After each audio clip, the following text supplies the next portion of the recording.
te bacai dar ngaro jingmen la pajo nga chisin habala i chicha men sim kuslai la penkma pa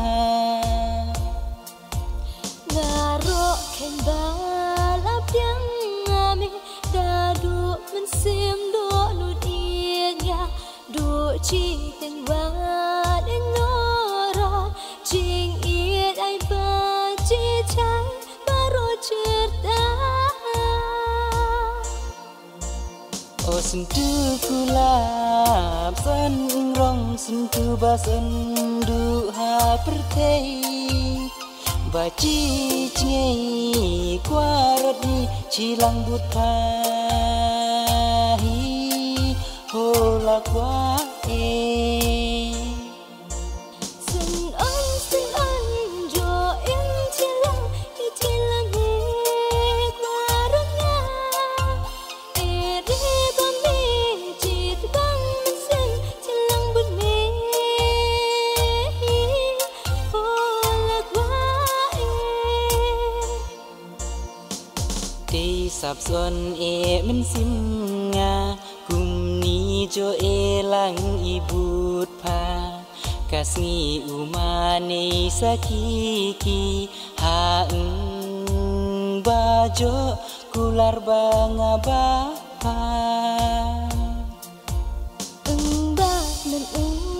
men sim nga ba jo pure nga kelen pertai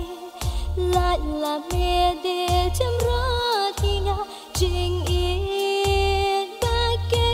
dan ter ke nyum la nge o sentu kulap san rong sentu basan du ha pertei ba chi cngei qua rot di chi lang but pa hi ho la qua e xin ân jo in chi lang chi la me qua rong nga e re ba me chi bang sin chi lang but me ho la qua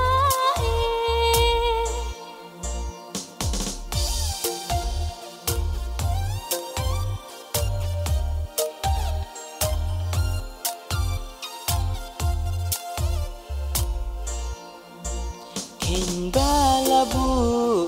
bala nin ting krung trong ala di bapa